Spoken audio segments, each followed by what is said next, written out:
C'est parti. Avec le mal de tête qui va avec. Bien le bonjour la famille. Oui, oui. J'ai trop faim là. J'ai mal à la tête, j'ai faim. Mais quand il faut y aller, il faut y aller. Vous allez me dire que je mange très souvent donc. Hein? Bien le bonjour. Bienvenue sur la matinale spéciale vendredi Japon.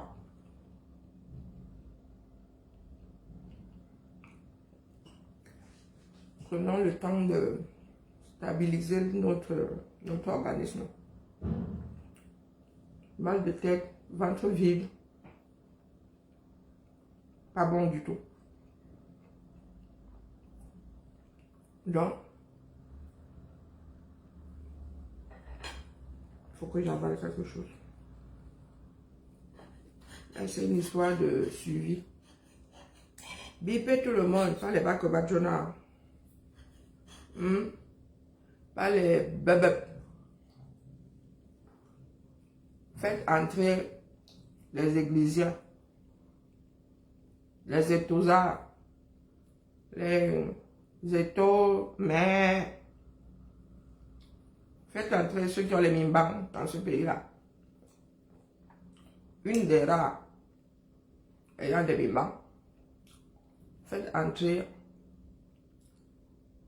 Christelle Gadia Fotso. Faites aussi entrer Marlène Patience Mvuto. Oui. C'est ça qui est ça. Et en face, mettons Ahmed Kamer et sa fille. J'ai nommé Oshida. Le temps que j'avale quelque chose. Je n'ai pas encore téléchargé le direct, la m'avait le chercher. J'étais en train de le regarder à 2 h du matin. Du moins, je l'ai ouvert à 2 h du matin. Alors,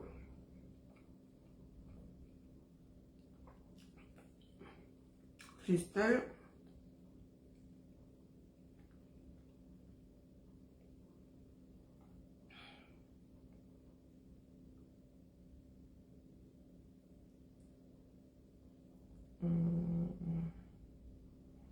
Je pense que c'est la page, voilà. Qui a fait un direct de tard hier soir. Copier. Vous partagez, mais vous n'apprenez rien de l'affaire. C'est impressionnant, hein? Du vrai voyeurisme. Ouais. Si au moins des témoignages comme cela pouvaient faire bouger des lignes, non. Ils sont seulement là pour féliciter. Oui, vraiment, tu es la meilleure. Oui, je t'aime. Comme si les gens viennent déposer un certain nombre de choses ici afin d'être aimés. Terrible, hein? Les gens en manquent d'affection comme ça. Bon, là, Facebook tremblait, hein? Je vois ça d'ici. Dès que je finis ma première pizza, là, ma fille fait le meilleur pizza que moi, il faut le reconnaître. Et elle prend le temps, elle m'a celle-là. Ça part de cuisine, c'est la chimie.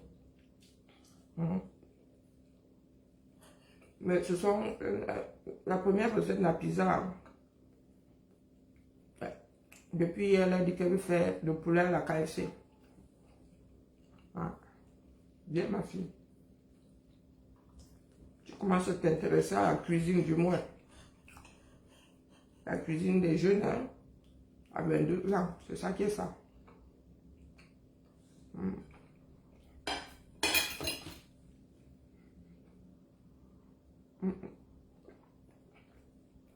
C'est téléchargé.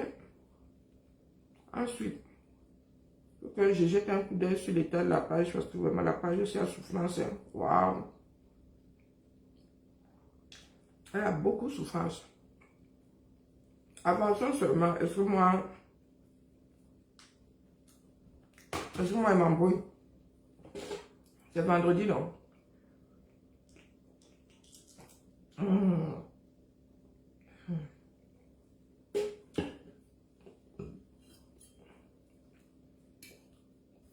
Ce sont ceux qui ne posent jamais de commentaires qui sont là.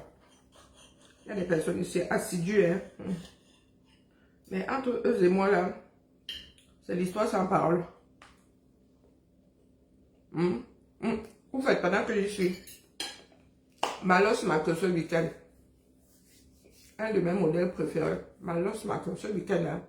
Et ça y est, il y aura une vague. Maintenant, il ne fait pas vague. Ça y est, ça y est. Donc, comme il y a qu'un seul modèle par-ci, par-ça, par-là, voilà un bracelet que j'essaie de faire depuis 1 an. J'ai enfin réussi. Vraiment, il faut respecter les gens qui sont à l'école. Ça change. Vraiment, je suis fière de moi. L'école est bien. Quand tu as les bases, même ça te naque, n'abandonne pas. Va là-bas. Des fois, c'est dans le sommeil que tu trouves la solution. Il y en a qui sont là, que les pétrons, on ne sait pas à quoi ces personnes servent à l'humanité. Faites entrer Amel et Kamer pendant que je chauffe la salle. Amel et Kamer dit qu'ils lancent un an. Ils sont. Je pars du principe que, comme ils font 3 à 2, ils lancent donc un gars et une fille. Une web télé. Le 1er mai, jour de son anniversaire, Amel Kamer. Amel Kamer. Et tu as besoin de descendre la web TV de Tata Lolo. Waouh! Kamer, hein? Et Kamer. Pourtant, tu dis avoir 1500 vues. Donc, se comprend. Une personne qui a 1500 vues, 1700 vues, mon gars. Pas besoin d'aller descendre la chose de quelqu'un d'autre. Ça fait une sacrée part de marché. Tu dis avoir. Je parle français. Comprenez, comprennent. Tu dis avoir. La honte ne tue pas. Et il y en a qui disent, oh, nous devons faire ensemble. Il y en a qui disent, oh, le tribalisme. Non, c'est pas le tribalisme. Fondamentalement méchant. C'est tout. Il n'y a pas de tribalisme là. Élise Bisson, non, Élise Bisson, c'est pas la peine. Tu luttes pour les écrans qui t'envoient. Je suis quand? Je donne un mandat. Toi qui? Tu luttes pour ton peuple, bime loli. Tu luttes pour quel ton peuple? Tu connais ton peuple à quel carrefour? Ta lutte là pour ton peuple, c'est ici. Ton peuple là, il tire le diable par la peau 237 heures.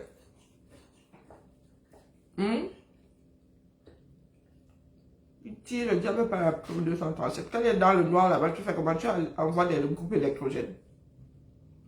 Je vous ai dit que vous là, c'est Bia Bia, dans notre sud, centre-sud, est natal. Dans nos, ce sont 3 régions différentes. On va se la jouer au sol. Élise me dit, une fois que tu as un verre dans le pif, hier soir là, rentre comme un tube de pelle.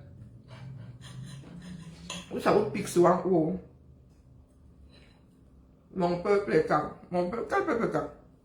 Combien de camps je vous ai dit que et calme dans le sens, dans votre sens, cela n'existe pas. Ah pardon, j'ai encore perdu le couteau. Les camps, c'est mon père. Peuple est calme, peuple est calme. N'importe quoi. Il y a nous meilleurs comme ça. Regardez nos villages. Regardez nos patrimoines. Comme les bandits qui sont votre moins cher là. Vos moins cher. Les bandits qui sont vos moins cher. Élise se réveille à point d'heure. Bim. Les greurs. Bim. Chacun a ses défauts. Hein. Mais il ne faut pas généraliser. Oh, les enfants entre Karibamdeke et... Non, mais qu'est-ce que tu en sais? Tu sais ce qui se passe dans combien de familles? Tu es sûr que ton père. Non. Oh, les enfants, machin. Comme tu tapes, machin. On dépose une histoire. Au lieu d'en faire quelque chose qui sensibilise, vous utilisez ça comme arme pour diviser. Après, vous allez dire que ce sont les autres qui vous divisent. Biya vous a divisé. Les colons vous ont divisé. Votre part de cerveau est où? Hein? Votre part de cerveau, chacun a son cerveau. Vous divisez, on vous divise, c'est quoi? Même le ver de terre, tu coupes en deux. Ça devient deux vers de terre. Qui vivent leur, chaque ver de terre vit sa vie. La terre ne s'arrête pas pour autant de tourner. Mais comme nous sommes des personnes fondamentalement irresponsables, oh, si je ne fais pas ceci, c'est à cause de le Cameroun est à bâtir.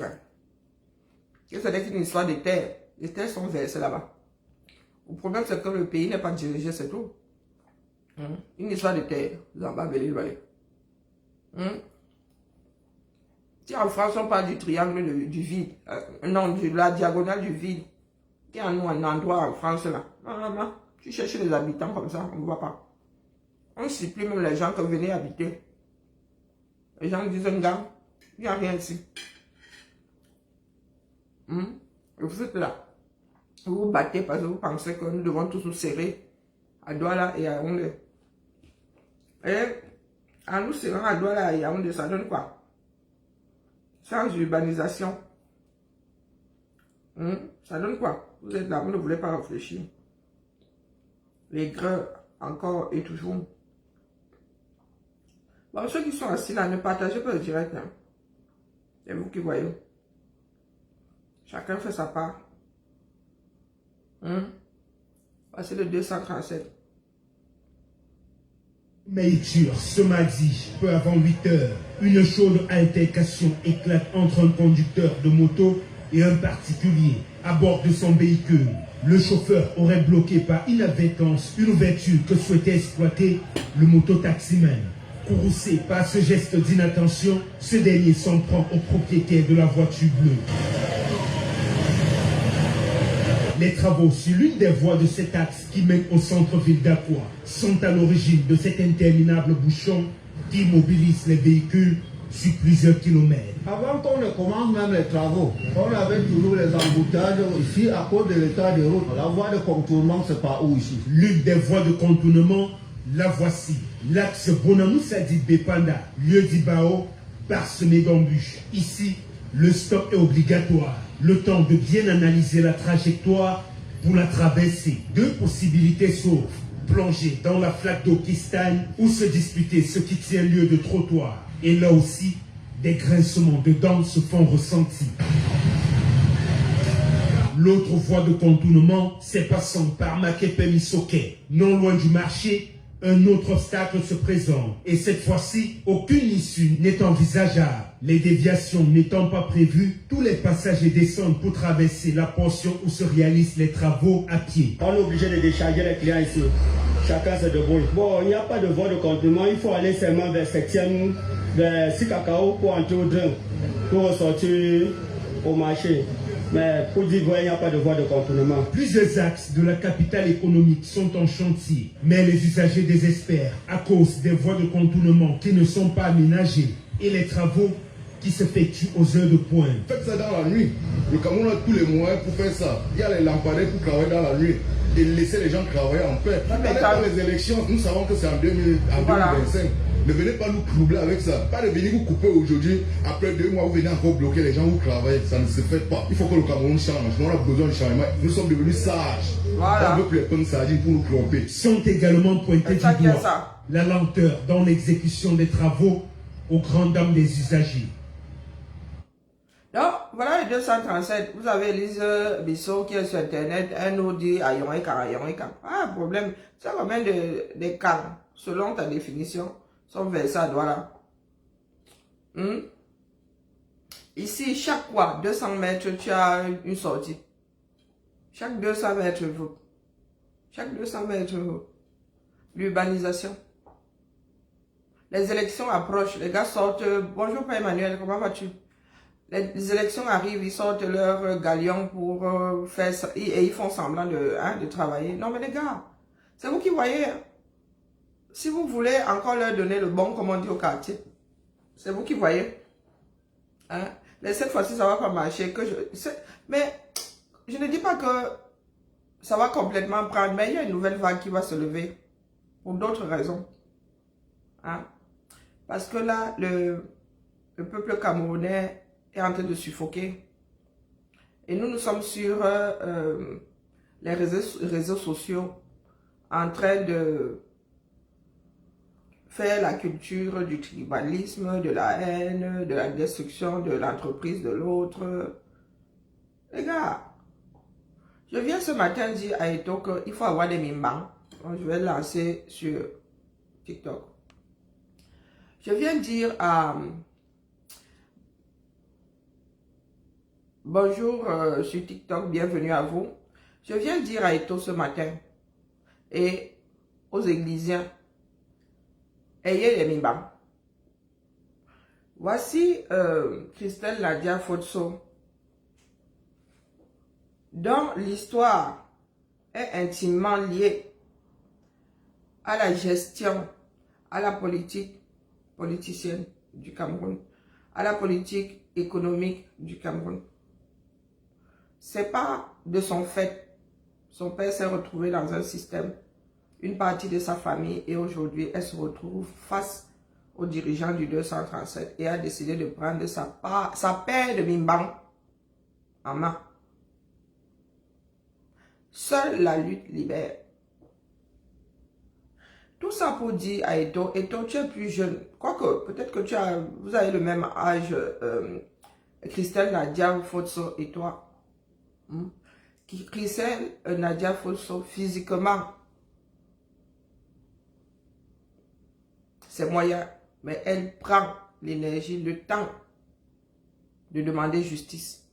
Et elle est face au Ngongo et compagnie. Hein? Elle a pris ses mimbang, elle a déposé une plainte de Roha. Et cette nuit, elle a expliqué, il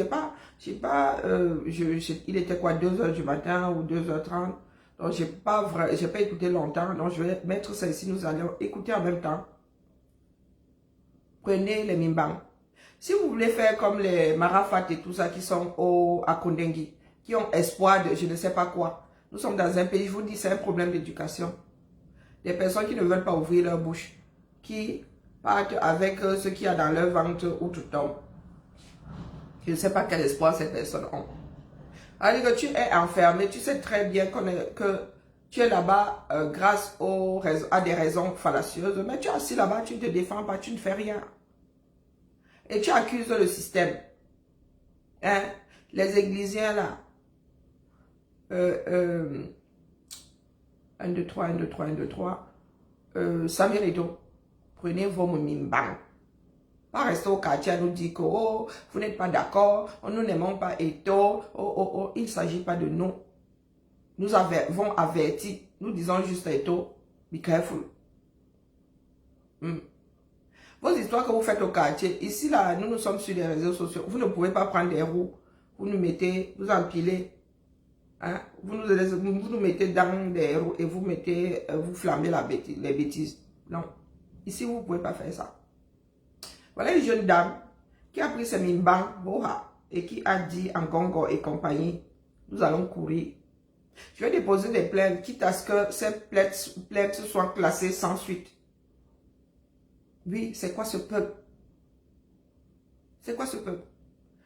Eto s'est engagé dans quelque chose. Aujourd'hui, se retrouve floué. S'il y a violation de loi, de quelque loi que ce soit, il y a des tribunaux pour ça. Oui, oui. Qui ne passe pas son temps à marmonner au quartier, vous aussi. Et les mimbang. Portez-les bien haut. Bien haut. C'est ça qui est ça. Ne venez pas nous dire, oh, le Sénégal, oh, ceci, oh, cela. Portez vos mimbang. Aujourd'hui, il y en a qui pleurent parce que Eto a mis au grand jour la mafia qui se passe au Cameroun. Ça veut dire qu'il y a des entités qui sont mises en place. On met des dirigeants là, des dirigeants de façade, et les vraies choses sont gérées ailleurs. Un pays ne peut pas fonctionner comme ça. Bonjour, ma Germaine, comment vas-tu? Un pays ne peut pas fonctionner comme ça. C'est nous qui avons constitué la mafia qui est installée au 237. Ngongo, c'est qui? Je vous pose souvent la question de savoir. Hein? Qu'est-ce que Ngongo a de plus que nous autres? Quand on te met à un poste, ce n'est pas pour que tu brimes d'autres personnes. C'est pour cela que j'aime à vous dire que si nous avons été esclavagisés, c'est parce qu'il y avait des, comme vous voyez là, au sommet. Bonjour Margot Bill, comment vas-tu? Ça fait longtemps. Parce qu'au sommet, nous n'avons jamais vu de personnes qui travaillent pour la cité. Non. Des égoïstes, des pouvoiristes. Mais celui qui n'est pas content de la gestion du 237 sort et dégage le système. Eh oui. Je ne pense pas que grand monde soit satisfait de la gestion du Cameroun. Oh, j'ai l'impression que je suis trop subtile. Hein? Seule la lutte libère. Donc, nous allons tous écouter Christelle Nadia Fotso, du moins le direct de cette nuit qui fait 38 minutes. Je suis live. Celui-là, live impromptu. voilà, je vais pouvoir aller au bout de celui-ci parce que 2 heures, plus de 2 heures là, vraiment. Je ne pourrais pas faire un live samedi. Je ne sais pas quand je pourrais faire encore le live. Donc là, j'en profite. Parce qu'il y en a qui préfèrent réduire ce qui devient aujourd'hui l'affaire ou sûrement les affaires Fotso contre X. Il y en a qui préfèrent réduire ça aux histoires de famille. Non. Les hommes d'affaires du Cameroun sont intimement liés aux politiques. Intimement. Intimement de telle façon que ils sont même calés ensemble comme ça, comme un chien et une chienne. Bonjour Nadia. Intimement liés. Et c'est ça qui a mis à mal notre société. Oui, les Camerounais peuvent vivre de tourisme, d'un certain nombre de choses sans avoir à toucher à leurs minerais, à les impôts. Les Camerounais sont des travailleurs. Je vous redis que la France ne vous tient nulle part. Ici, là, la matière première désormais, c'est le tertiaire qui fait vivre la France. Regardez bien cette France en face. Quand vous parlez de vos matières premières, on les traite où ici? Hein? Quand vous regardez les usines qui font vivre les Français, hein? Vous avez beaucoup de chocolateries. Hein? Vous avez beaucoup de raffineries de pétrole. Quoi d'autre? C'est la France qui pille votre or, votre diamant. Vous avez de l'or, au lieu de constituer votre réserve. Vous donnez à d'autres personnes. Et vous êtes assis là, vous nous dites bien, yo, oh, pour moi quoi? Pour moi quoi?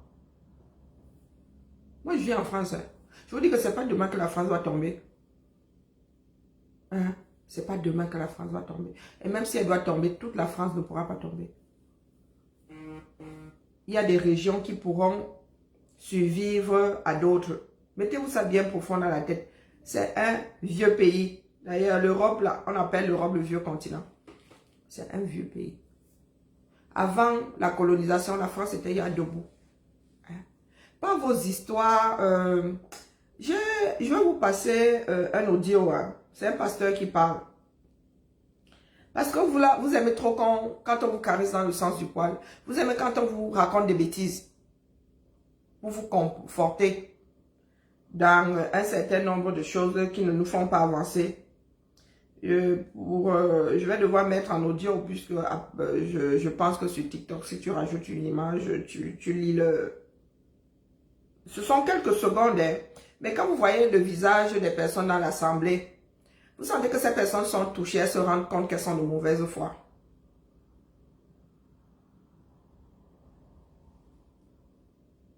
Je vais dire quelque chose qui va vous choquer. Lancez-moi les pierres comme vous voulez. Je vous dis la vérité. Mais ça fait des années que je parle comme ça. La France, si tu ne l'aimes pas, quitte-la. Voilà. Non, c'est vrai. Lisez la Bible que vous lisez. Vous montre que Joseph a aimé l'Égypte. Les gens là, on a changer. Là. Tu ne peux pas être dans un pays et tu dis que Dieu t'a donné ce pays et tu ne l'aimes pas. Et tu aimes la CAF du pays là. Sur Facebook, je vais vous montrer la tête de la dame à la fin. Oui, beaucoup d'entre nous disons nous n'aimons pas la France, mais nous sommes assis là et mangeons goulûment. C'est la France qui nous abrite. Pour beaucoup d'entre nous là, nous ne pouvons pas vivre dans nos pays d'origine. Hein? Mais nous aimons bien le système français. Oui, nous dormons sur nos 2 lauriers. Nous avons, même si nous ne travaillons pas, même si nous n'avons pas de papier, la France nous maintient en vie. Même si tu n'as pas de papier ici, les routes qui te sont... Il n'y a pas de routes qui te sont réservées sans bitume. Bonjour Hercule. Comment vas-tu? Oui. Nous sommes notre propre danger. Quand j'ai commencé à faire des directs ici, je vous ai dit, si nous sommes forts, là où nous vivons, nous serons forts d'où nous venons. Eh oui. Mais il y a une vague d'Africains qui sont arrivés ici et qui ont dit à leurs enfants, vous n'êtes pas français, vous n'êtes pas belge, vous n'êtes pas ceci, vous n'êtes pas. Vous êtes d'abord ceci avant d'être cela. Ces enfants-là aujourd'hui sont des perdus là, comme vous voyez les Kémi Seba. Ce sont les perdus, sans aucun repère.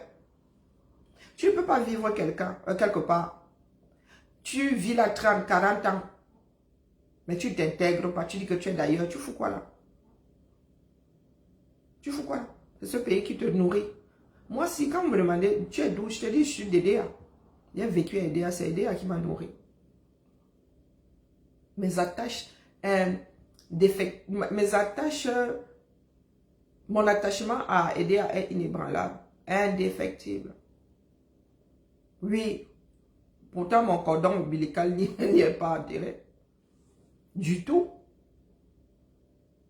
Quasiment tous mes souvenirs, l'école primaire, le collège, le lycée, EDA.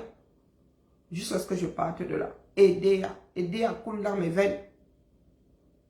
Pourtant, je ne suis pas Bassa, je ne suis pas Bakoko, je ne suis pas né à EDA. Mais j'y ai vécu tous mes souvenirs. Les bons, les moins bons. Mais tous mes bons souvenirs, hein, le maraudage, le premier bisou, le pont sur la Sanaga, il en a vu des choses. Hein. Oui, c'est idéal. Mais vous êtes là, vos enfants naissent quelque part, et vous, d'office, vous leur dites, ne vous attachez pas à cet endroit. Pourtant, ces enfants, très souvent, passeront leur vie là. Toute leur vie. Donc finalement, que veulent les Africains? Je ne dis pas les Noirs, je ne dis pas les Afros. Il y a les Afros par-delà le monde maintenant. Que veulent les Afros qui viennent d'Afrique? Nous là, qui sommes encore puges là. Que voulons-nous finalement? Nous ne voulons pas nous battre pour les pays qui nous ont vu naître. Nous ne voulons pas nous attacher, maintenir à flot, travailler, nous intégrer au pays qui nous ont accueillis, soit très jeunes, soit depuis notre naissance. Vos enfants sont étrangers, croyez-moi. C'est parce que vous ne voulez pas vivre dans la réalité. Quand vos enfants vont en Afrique, même si vous les y amenez, chaque année, ce sont des touristes là-bas. Nous sommes sociologiques. Pour les métis encore, alors c'est un autre problème. Si aujourd'hui, nous autres Camerounais sont encore à dire les enfants métis, on fait ceci, on fait cela. Donc, vous regardez, pour vous qui avez des enfants métis, vous ne les regardez pas comme des êtres humains. Hein?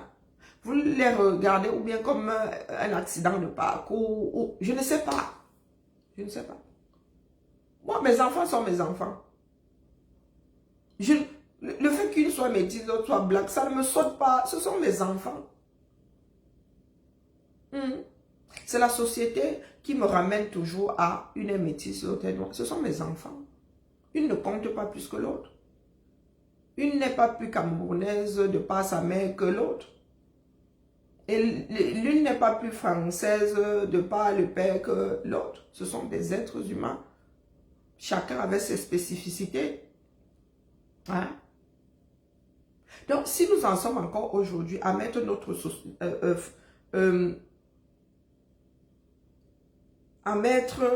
au centre de notre société nos appartenances ethniques, nos gènes, nous n'allons pas nous en sortir. Pourtant, nous sommes nés dans un pays qualifié d'Afrique en miniature. Donc, il y a quelque chose qui ne tourne pas rond. Définitivement. Ayez le courage de lutter. Samuel Eto'o, les Églisiens, si vous n'êtes pas contents de la gestion du football du Cameroun, levez-vous. Allons dégager le régime Biya. Parce que sous et avec le régime Biya, c'est comme ça que les choses sont dirigées. Biya est Dieu le Père. Et maintenant que Dieu le Père avait oublié qu'il est mortel. Que l'homme décline naturellement. Aujourd'hui, que Dieu le Père ne peut plus. Il y a des usurpateurs, il y a vacances de pouvoir au 237, ça c'est un fait. Si vous me trouvez un homme de 92 ans qui peut tenir la fonction de président, je me coupe les réseaux sociaux, trouvez-moi cet homme-là. Vous savez combien d'heures par semaine travaille un président?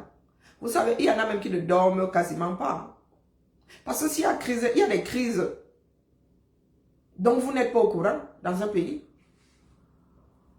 Il y a des crises dont vous n'êtes pas au courant. En pendant que vous dormez là, le père Macron, à 4 h du matin, en train de gérer une crise. Très souvent même à l'autre bout du monde. Il y a des choses que le peuple ne perçoit pas, ne voit pas. Donc dites-moi, Biya, qui est là comme ça, vous voyez que le gars même, il ne se souvient même plus où on appuie sur Power, télécommande. Il y a des moments où il ne sait même pas où il est. Et vous pensez que le gars est encore aux affaires. Quand il était aux affaires, il faisait quoi? Hein? Il faisait quoi? Donc aujourd'hui, il y a usurpation de la fonction la plus haute de l'État. Nous sommes tous au quartier. Et nous passons notre temps à accuser les autres, à accuser les Français, à accuser. Il y a usurpation, non, il y a violation. Vous n'arrivez pas à appliquer vos propres règles. C'est prévu dans la Constitution. Personne ne veut se lever. Ayez des mimbans. Portez-les bien haut. Voici une jeune femme qui a déposé une plainte contre X. Et pour elle, le X là, Ngongo est dedans. Et elle le dit. En Ngongo, elle ne s'en cache pas. Elle ne s'en cache pas. Le problème avec nous, c'est que nous nous attachons à ce qui est en train de finir avec nous. Le Cameroun est un grand merdier. Oh, le pays que j'aime le plus au monde, on n'aime pas le merdier. Soyons honnêtes. Soit vous n'aimez pas ce pays-là et vous voulez changer le système. Soit vous l'aimez et vous laissez les choses comme elles sont. Tu ne peux pas aimer le Cameroun. Ça ne tient pas la route. Si nous aimons trop le Cameroun, remballons nos affaires, allons y vivre. Tu ne peux pas vivre en France à détester, ne pas vivre au Cameroun, l'aimer. Ça a un sens. Tu laisses la femme, l'homme que tu aimes. Hein? Pardon, tapoter. Tapoter sur... sinon, ça se coupe. Moi, si ça se coupe là sur TikTok, vraiment, ça se coupe. Chacun fait sa part. Tu peux laisser la femme que tu aimes. Et tu vis avec la femme que tu détestes. Et tu dis tous les jours, je t'aime. Je te déteste toi, mais tu es dans mon lit. Ça tient la route. Donc, nous allons écouter Christelle Nadia. Nous allons écouter Christelle Nadia qui, j'avoue, pour démarrer là, c'est chaud. Hein. Alors, je vais essayer de tirer sur le curseur. Est-ce que je suis dans un endroit stable? Comme vous voyez, beaucoup d'entre vous, il y a ce nom-là qui bloque l'actualité camerounaise, le contexte camerounais, mais le contexte d'ailleurs qui fait que vous n'arrivez pas toujours à comprendre ce que je dis. Sans doute parce que je suis aussi parfois, je ne sais pas, peut-être trop nuancé ou pas assez direct, je ne sais pas. Je pense qu'il y a parfois des choses qui se perdent dans ce que je dis. Ouais, non, les Camerounais ne comprennent pas quand tu es subtil. Bonjour, coucou, Manga Liberté. Avec les camés, il ne faut pas être subtil. Brut de décoffrage, tu le balances ça comme ça. Quand tu arrondis les angles, quand tu veux parler, voilà, les gens disent intellectuel, oui. Quand tu veux parler d'une façon construite d'une façon, voilà, face à laquelle d'autres te diront, oh, tu veux montrer que tu es allé à l'école, ils ne comprennent rien. Il faut descendre pour la. Moi, j'ai eu du mal à le faire. Oui, je le regrette aujourd'hui parce que lorsque je dois me remettre dans les chaussures d'une personne qui parle juste, bah, je suis en mode massacre de la langue française. Hein. Maintenant, j'ai des doutes, je me dis, mais on dit encore comment là et tout. Et comme j'ai pas le temps de lire, de recommencer à lire, ne serait-ce que d'écouter les livres, de les écouter, ben je me retrouve face à mon propre sacrifice, mais je ne le regrette pas. Parce que définitivement, s'il faut rédiger, bah oui, là je suis à cheval sur la rédaction, j'ai horreur des fautes qui tombent comme des gouttes de pluie. Oui, je vais me concentrer, je vais réactiver la chose et je pense que je vais réussir à rédiger sans trop de perles. Voilà. Donc, oui, nos frères là, il faut descendre au poula-poula. Il faut leur dire les choses brutes de décoffrage. C'est bien dommage. Hein? Nous autres, quand nous reprenons comme ça, oui, nous essayons de, voilà, d'élastifier la chose, mais bon, ça aussi c'est limite. Là, rapidement, je voulais essayer comme ça de mettre les choses, je ne vais pas utiliser le mot, mais en relief. C'est-à-dire faire le lien. Vous savez, il y a un peu plus de 10 ans, quand j'ai commencé à essayer d'avoir un corps normal, parce que, je l'ai dit, je ne suis pas handicapée, mais je suis handicapée depuis que j'ai un handicap grave. Ma grand-mère paternelle pensait qu'il n'était pas naturel. Mais bon, c'est normal, elle venait d'un contexte où rien n'est, où très peu de choses graves, on pense qu'elles sont naturelles. Donc, il y a 10 ans, quand je commence à essayer de réparer ça, je vais voir un médecin à New York dans the Hospital of Special Surgeries, à New York, à Manhattan. Et ce docteur me dit comme ça, mais Christelle, pourquoi vous avez laissé vivre comme ça? Pourquoi c'est à plus de 30 ans que vous essayez d'avoir une amputation? Et cela m'a été le côté étranger de ma vie, qui n'a rien à voir avec le non-Futsu, explique en grande partie le monde dans lequel je suis. Vous savez, quand j'ai enfin mon amputation à Bruxelles, il y a cette dame, après, quand ma jambe est affectée, et que j'ai comme ça du mal à raconter l'histoire, qui me dit, mais Madame Futsu, votre pudeur vous dessert. Et cette pudeur-là, elle me vient probablement de mon père, qui, à cause de son parcours, avait du mal à crier, qui ne savait pas véritablement avouer, ou cela veut tout simplement qu'on se n'allait pas. Il ne savait pas dire. La vie, moi je dis, j'aime à dire que la vie n'est pas un mystère. Quand j'ai commencé à avoir mes problèmes de santé, ce qui m'a sauvé, c'est que je parle. Je parle, voilà, je ne cache pas. Il n'y a que ma mère qui n'a pas, à qui je n'ai pas. Ouais, non, il n'y a que ma famille que je n'ai pas expliqué les choses. Ma famille sait que j'ai des problèmes, mais ma famille ne sait pas à quel point. Même mes filles ici, je ne voulais pas en parler. Et ma fille aînée me le reprochait souvent. Je lui disais que non, tu es encore une enfant, tu n'as pas apporté cette charge-là. Il arrivera un moment dans ta vie où tu auras à le faire et tu ne pourras pas y échapper. Beaucoup d'Africains pensent que la vie est un mystère. Il faut cacher les choses, il faut faire croire qu'il faut vivre dans le mensonge. Ah, ça n'aide pas beaucoup. Ça n'aide pas beaucoup. Ça n'aide même pas du tout. Parce que quand ça vous prend, quand vous commencez à réaliser que vous êtes en train de vous enfoncer, il est très souvent trop tard. Trop tard. Moi, c'est ma bouche-là qui m'a fait trouver un spécialiste. C'est ma bouche-là qui a aussi aidé les médecins à m'aiguiller. Parce que le premier médecin, c'est nous. Hein. Faut pas croire. C'est nous qui vivons la chose. C'est nous qui sommes à même de réajuster.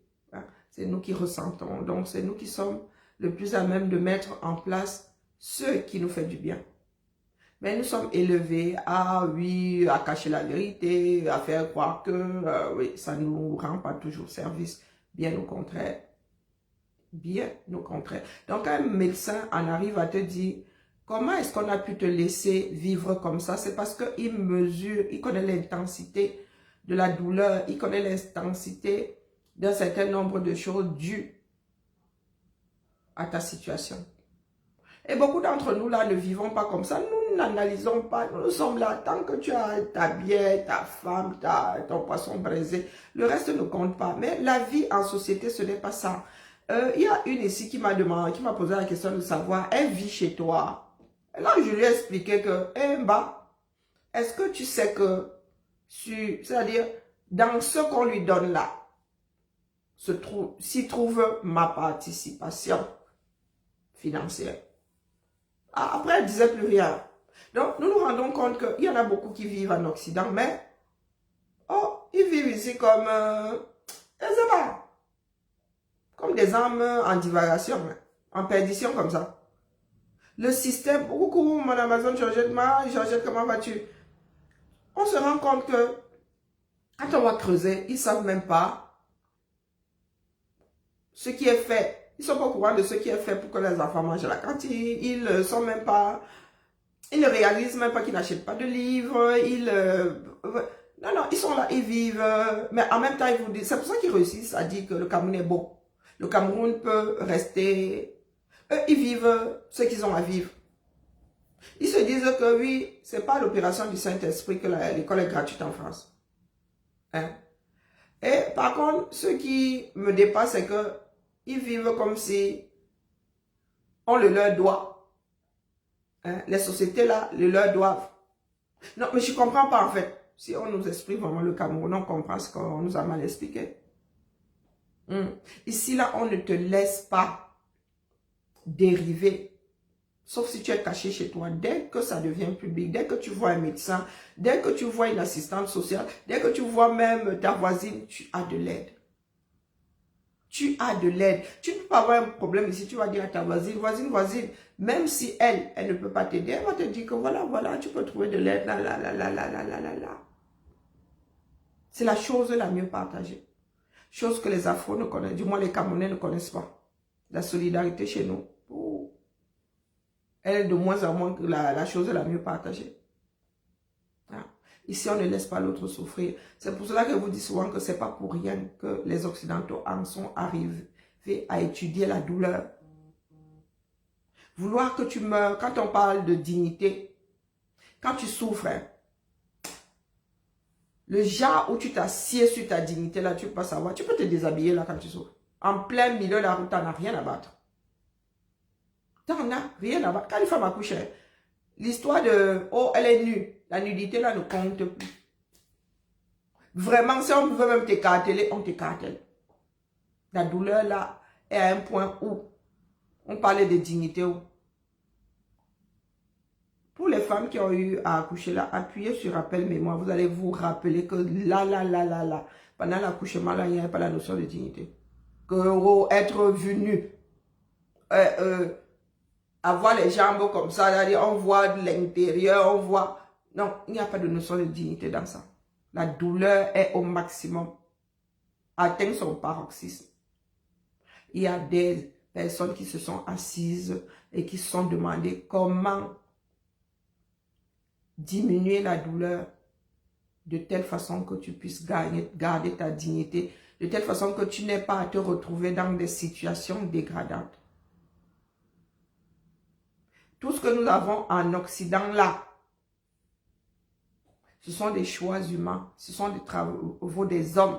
Il y a des hommes qui ont dédié leur vie à l'étude d'un certain nombre de choses. Il y a même des chercheurs, les gars, ils ne gagnent même pas leur argent. Même s'ils sont grassement payés, même si ces personnes arrivent à se construire de belles maisons, elles n'y restent pas souvent. Elles sacrifient même leur vie familiale parce qu'elles ont un but. Parce qu'elles aiment l'humanité, trouver une solution à un problème. Et nous en sommes loin. Nous autres, la Camerounais, en sommes à 1000 années-lumière. l'amour pour l'autre. Nous ne nous aimons même déjà pas nous-mêmes pour aimer l'autre. Très souvent, quand nous rendons service à l'autre, c'est avec des calculs. Nous allons vers l'autre, c'est avec des calculs. Quand vous êtes hospitalisé ici, les gars, est-ce que vous avez besoin qu'un membre de votre famille vienne vous voir? Pour X raisons. Même pour le côté attention et tout. Moi, ça, il y a des moments, moi, je chasse même les infirmières. Je dis que, oh, pauvre, c'est comment la mère, laisse-moi dormir. Oui, oui, il y a des moments où je ne veux pas les voir dans ma chambre. Mais c'est le protocole, ce sont les protocoles qui veulent ça. Vérifier les constances, vérifier. Tu as même la sonnette là pour appuyer que la mère vient. La mère vient. Mais vous êtes au Cameroun. Vous êtes dit être dans un pays riche. Quand vous êtes hospitalisé, c'est vous qui apportez votre drap. Si on a besoin de vous mettre une perfusion, c'est vous qui apportez la perfusion. Si. Dites-moi donc à quoi sert la chose publique. À quoi sert la République? À quoi sert l'État? Bon, nous n'avons plus de nation. Ça sert à quoi? Tu payes les impôts, pourquoi? On dit hôpital public, pourquoi? Même privé, là, tu payes, tu as les draps, tu as tout. Les gars dorment sur des tissus dépiécés à l'hôpital. Et c'est nous qui ouvrons notre bouche là pour parler à l'humanité. Soyons sérieux, la famille, nous devons changer. Donc, les églisiens là, Eto, viens prendre des cours de portage de bimbang ici. Une femme qui souffre. Vous ne savez pas dire, je ne me sens pas bien. Vous ne savez pas dire. Une femme qui souffre. Elle dit elle dit ne pas être née handicapée. Elle est devenue à l'âge d'1 mois. Elle s'est fait amputer après l'âge de 30 ans. Donc, elle est en train de vivre un certain nombre de choses.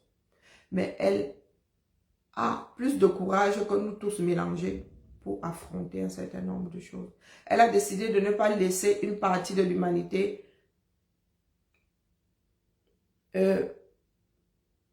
ébranler la mémoire de son père. Pourtant, il se dit qu'il faut 125 enfants. Hein. Et parmi ces 125 enfants, il y a une qui se bat pour la mémoire de son père. L'expression du Cameroun, je vous dis que tout est lié. Les autres sont là, oh l'argent, oh ceci, oh cela, une seule. Et celle qui souffre le plus physiquement, c'est-à-dire que sa propre vie là ne la laisse pas. Mais elle a le mental pour... Eto. Donc, il faut cesser de mimba, les jets privés, Eto est beau, il est ceci, il a l'argent, on n'en a rien à battre. Si les choses te tiennent à cœur, si le football camerounais, vraiment tu veux le rehausser, ça te tient à cœur, c'est vraiment quelque chose qui monte au créneau, lutter afin que tu puisses le faire. C'est pas la peine de pleurer. Vous ne savez pas dire, tu es en danger. Voilà. Donc cette dame, il y a plus de 10 ans, qui est au ministère des Affaires de l'Intérieur belge, me dit, Madame Fotso, votre pudeur vous dessert. Parfois... Donc, vous avez entendu, savoir dire qu'on souffre. Les Camerounais ne savent pas dire qu'ils souffrent. Ils sont assis là, ils s'en prennent les uns aux autres. Oh, il y a un petit espace pour se faufiler. Une voiture se déporte dessus, bing, tu sors pour agresser le chauffeur. S'il doit laver des routes, on n'en serait pas là. C'est pas la peine d'agresser le gars. C'est pas lui qui gère, lui aussi. Le petit espace là, il en a besoin pour circuler.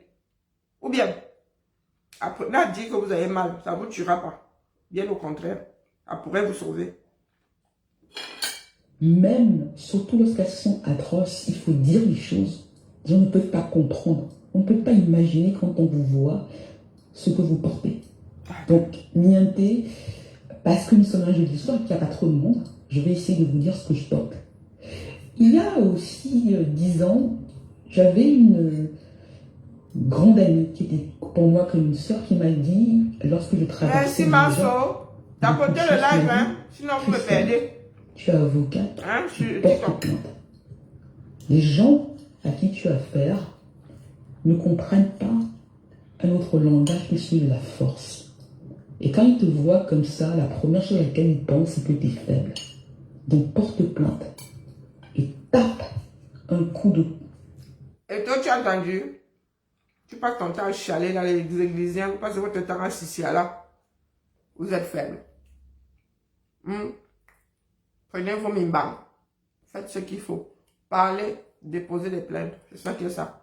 Seule la lutte libère. Vous n'allez pas passer les 2 prochaines années là à nous casser les oreilles. De pied dans la fourmilière. Et là, Niente, j'ai reculé. J'avais du respect pour ces gens-là. Il y avait des choses comme ça qui se passaient qui n'étaient pas normales. Il y avait de la maltraitance. J'avais une jambe qui était totalement abîmée et que je devais refaire. Je devais apprendre à marcher, mais il y avait un contexte qui était comme ça villageois. Mais Niente, je n'arrivais pas à porter plainte. Et il y a 5 ans, mon père était encore vivant, il était en train de mourir déjà. Il y a cette assistante sociale du barreau de Bruxelles qui me dit, quand elle me voit, elle vient chez moi comme ça et elle voit l'appartement qui en sent. Et je raconte l'histoire. Elle se rend compte de ce qui se passe. Elle n'y croit pas parce qu'elle est belge, parce qu'elle ne comprend pas. Et elle me dit, mais maître Fotso, vous devez absolument alerter la presse, les médias. Et là, moi, Niente, je pense au compte. Vous avez entendu? C'est une Belge. Tu lui dis que, oh, non, ce que tu vis là n'est pas normal. Mais qu'est-ce que les Camerounais font aujourd'hui quand ils apprennent, certains Camerounais, quand ils apprennent qu'elle a déposé les plaintes et tout, oh, ce sont des affaires de famille, oh, ceci, tu n'aurais pas dû, oh, tu déranges. Est-ce que vous voyez le delta qu'il y a entre une partie de l'humanité et nous? Est-ce que vous réalisez? Ne serait-ce que par rapport à... Comment dire? Je dis pas au bien-être. Par rapport à l'empathie. Le regard qu'on a sur l'autre. Vous avez vu le delta qu'il y a. Vous avez vu la réaction. Même problème. Vous mettez un Camerounais en face, vous mettez quelqu'un d'autre venant de l'Occident en face. Les réactions sont diamétralement opposées. Un Caucasien a plus d'empathie pour toi que ton propre frère. Et puis vous allez venir nous dire que, oh, afro, il vous pose soit la question de savoir quelle est la plus-value. Quelle est la plus-value à être africain? À quoi la plus-value? Dites-moi. Nous sommes des êtres humains. C'est ce que tu peux apporter à la société qui est une plus-value. Ce n'est pas le fait d'être... Ce serait même légitimer les bêtises de tribalistes au 237. Si être ressortissant de tel endroit était une plus-value, vous voyez que même être fille de milliardaire, c'est pas forcément une bénédiction. Je pense à mon père qui veut absolument mourir comme Fotso Victor. Il ne veut pas mourir comme une victime. Il veut mourir debout. Il ne veut pas qu'on sache. Il ne veut pas avouer sa honte. Et je dis à cette assistante sociale, non, c'est pas grave. Et je tiens. J'ai déjà porté plainte, ça n'avait pas marché parce que j'ai buté contre, disons les choses avec finesse, contre le Cameroun d'en haut. Et donc je lui dis non, je ne pense pas. Je lui dis non, je fais marche arrière. Je me dis, en tant que mère, parce que je suis la mature de mon père, je viens de sa mère, en tant que fille, je dois essayer de respecter la volonté de mon père. Il ne veut pas que ça se sache. Et ça, Niente, je me demande si j'ai bien fait. Il ne veut pas que ça se sache. Parce que je sais comment mon père est mort. Le truc qui tue. Je sais qu'il meurt à 15h45 un 19 mars. Je sais qu'il ravale sa honte. Je sais qu'il ne crie pas. Il est tout seul. Il y a un garde du corps qui est là pour qu'il ne dise rien. Et il accepte.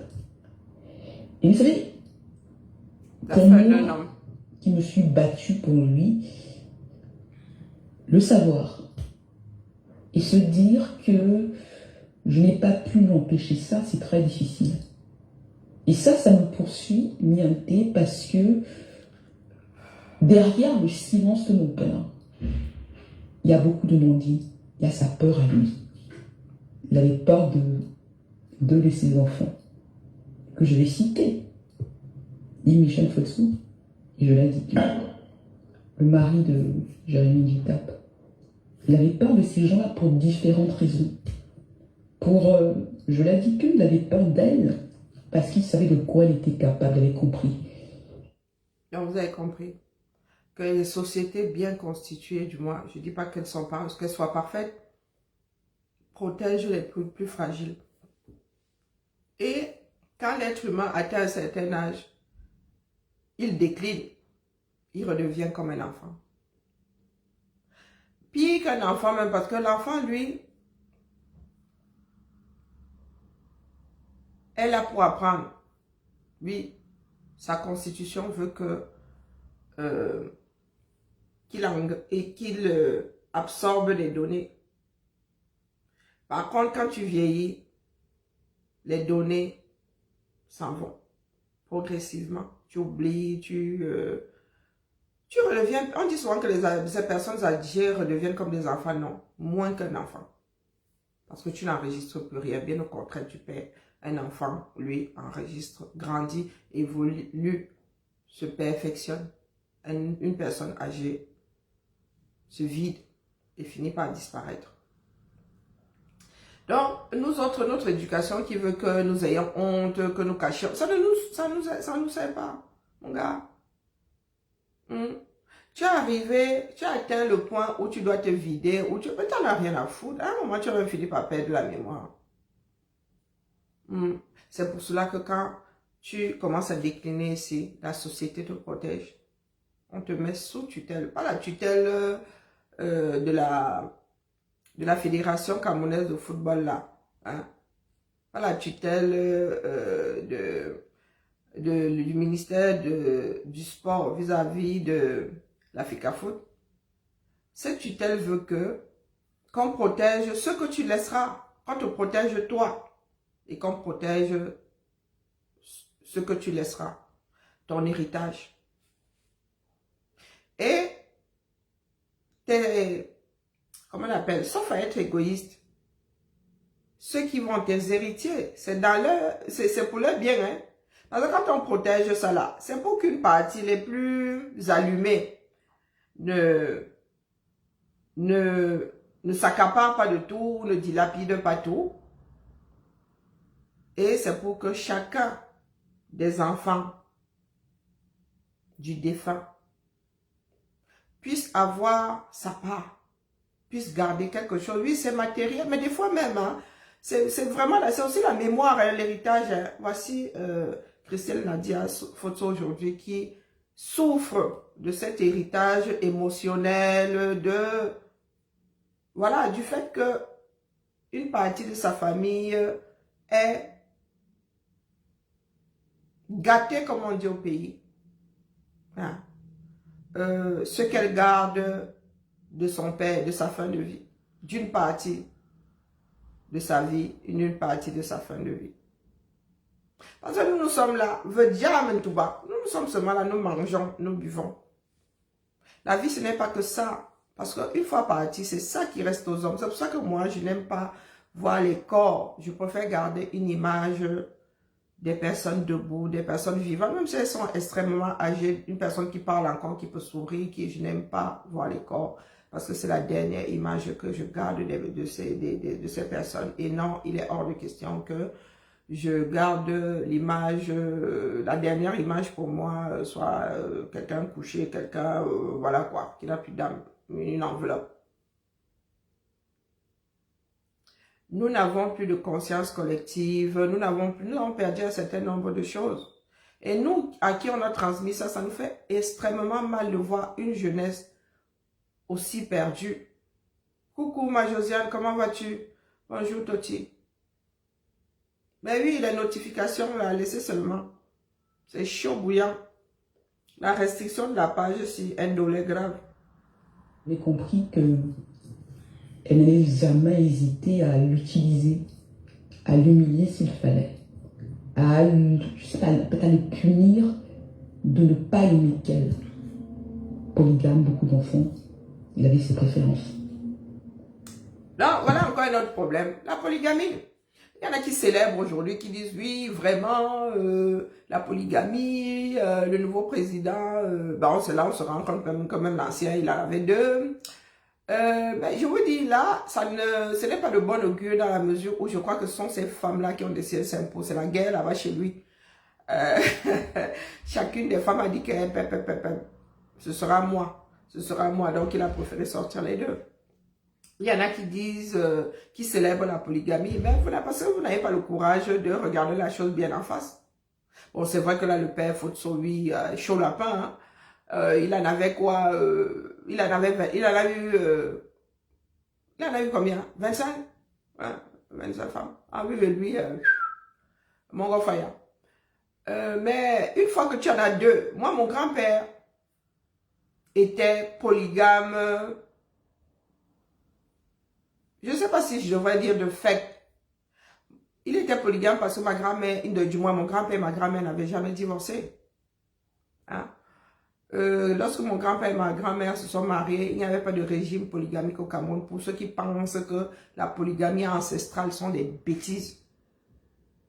L'homme est un coureur. Quand il dit l'homme avec grand H est un coureur, l'homme n'est pas un mammifère fidèle. Donc, il y a la notion de se mettre en couple et le mariage. Le mariage est quelque chose d'administratif, c'est quelque chose de moderne. Quand je dis moderne, ce sont des hommes qui ont introduit dans un code civil le mariage. Se mettre en couple, c'est naturel. Mais se marier, aller là chez Ngobin a signé, c'est du fait des hommes. Et c'est un acte qui est très européen. Avant, on mettait les gens en couple, on les associait. Mais le mariage, comme nous le connaissons là, aller écrit, c'est quelque chose de moderne. Donc, quand vous dites là que oh, la polygamie, c'est quelque chose de très africain, on va vous raconter des bêtises. Hein? Vous racontez vraiment des bêtises. Tous les peuples ont eu leur période de polygamie, de ceci. Maintenant, il y en a qui étudient hein, le fonctionnement des sociétés. Et il y a des sociétés qui se sont rendues compte que ça crée plus de problèmes qu'autre chose. Ou même par rapport à la population, si un homme, lui, au Cameroun, hein, c'est quasi 50-50. Hein. Donc, si un prend 25 femmes, ça fait 24 hommes qui n'auront pas de femmes. Bon, en même temps, ça ne fonctionne pas comme ça. Hein, ça fonctionne pas d'une façon mathématique. Dans la mesure où il y a des femmes, des hommes qui décident de ne pas se marier. On ne peut pas les obliger. Donc voilà. Les effets de la polygamie, personne n'en parle. Je vous disais donc que mon grand-père, lui, était polygame de fait. Parce que quand il s'est marié, la notion de polygamie n'existait pas dans le code civil. Donc il s'est marié sous régime monogamique, puisque c'était le seul. Ma grand-mère, têtue comme moi là, on avait marre que mon grand-père ait une femme à chaque port. Dès qu'on a affecté le shogun, hein, il arrivait quelque part là, il tombait amoureux pardon, d'une là, il allait même jusqu'à doter. Ma grand-mère, elle ne durait pas dans mauvais rêve. Ma mère n'avait que 6 ans. Hein. Il était en Gaoundéré. Ma grand-mère a pris l'avion, elle est redescendue dans le sud. C'était sa part de divorce. Terminé, sa part de mariage s'est arrêtée là. Mais ils n'ont jamais divorcé. Et vous savez qu'à l'époque, quand le mariage ne fonctionnait plus, ta belle-mère te disait que il y a même un autre de mes fils là qui est même célibataire. Tu peux aller te débrouiller avec lui là-bas. La femme ne quittait vraiment pas. Elle ne divorçait vraiment pas quoi. Elle restait dans la famille. Et mon grand-père, on lui a donné une autre épouse. Ils ont vécu maritalement longtemps. Mais c'est pour vous dire que les Camerounais sont des... Ah, maman, nous donnons mal à la tête. Ils ont vécu... Les premiers enfants sont nés hors mariage. Il s'est marié des années plus tard. Il s'est marié des années plus tard. Donc, mon grand-père, là, lui-même avait violé la loi. Mais on ne peut pas tout à fait dire qu'il avait violé la loi dans la mesure où il n'y avait que le régime monogamique quand il s'est marié. Donc, il s'est marié après avec sa deuxième épouse. Et quand ma grand-mère est décédée, ma mère là, a dit à mon grand-père, à sa belle-mère que allez vous remarier ou je ne sais pas ce que vous faites, allez légitimer ou allez, ben, maintenant qu'elle est morte. Bon, bref, c'est compliqué. La succession chez mon grand-père déjà, ce n'est pas simple. Ce n'est pas simple. Hein? Donc j'imagine la succession chez les Chaufots. Je ne suis pas sûr qu'on arrive un jour à faire la succession de mon grand-père. Je ne suis pas sûr. Mais il va falloir la faire. Dans un Cameroun normal, il va falloir la faire. Quitte à ce que ce soit l'État qui tranche que zoup. Donc il y a beaucoup de foyers comme ça au Cameroun. La succession se fait au quartier. À coup de... Et vous venez souvent nous vanter sur les histoires de polygamie. Vous voulez mettre ça face au mariage, face à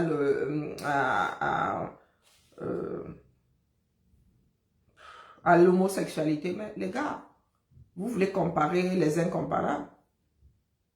La polygamie ne saurait être mise face à l'homosexualité. Il faut arrêter les bêtises. Et c'est pas une valeur. Il y en a qui disent souvent que valeur africaine, la polygamie, non mais vous savez les dégâts que genre de valeur là. Vous savez les dégâts que ça cause au pays. Ah, vous ne voulez pas gérer vos vies. C'est vous qui voyez. Bonjour ma Clotilde. Bonjour Yann. Je bavarde beaucoup et je ne suis même pas sûre d'arriver jusqu'au bout du direct de Christelle Nadia. Ouais, je vais essayer de moins parler parce que nous avons 38 minutes. Comme ça, il n'arrivait pas à me chasser. J'insistais, je ne disparaissais pas. Il y avait des lettres comme ça qui étaient écrites avec des choses qu'on envoyait à la présidence. Mais je ne disparaissais pas. Il y avait toujours cet amour-là qu'elle ressentait bien. Qu'elle ressentait qu'il avait pour moi. Donc elle avait peur d'elle. Mais elle avait surtout peur de dire Michel Fotson. Peur de ses enfants. Et il essayait de me faire comprendre sans pouvoir l'avouer parce que pour lui c'était très difficile. Peur de en arriver à avoir peur de ses propres enfants. Waouh! Oh, la fin de vie d'un homme. Chez nous, je ne sais pas si c'est une histoire de famille, mais j'ai souvent entendu dire en Goumba, un homme doit préparer sa fin de vie. Bonjour Guizo, Ambolo. Un homme doit préparer sa fin de vie. C'est le serpent, non, oui, si tu veux. C'est un collier. Je suis artisan de formation, donc là, je fais la promotion de mon propre travail. Oui. Ah oui, ça y ressemble. Hein. C'est le serpent Cameroun que j'ai autour du cou là.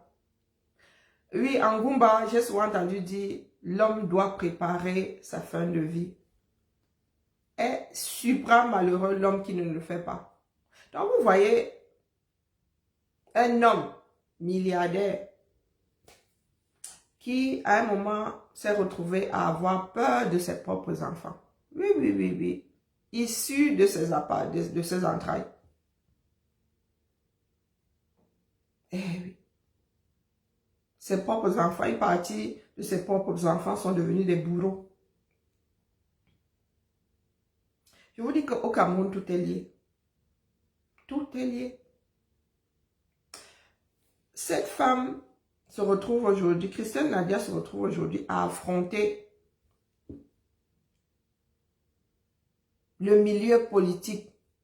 De fait, hein, parce que les personnes que nous avons laissées ou des personnes que nous avons mises au sommet de l'État ont commencé à penser individualité. Hein? Ces personnes n'agissent pas pour le Cameroun. Ce n'est pas dans l'intérêt du Cameroun, c'est dans leur propre intérêt.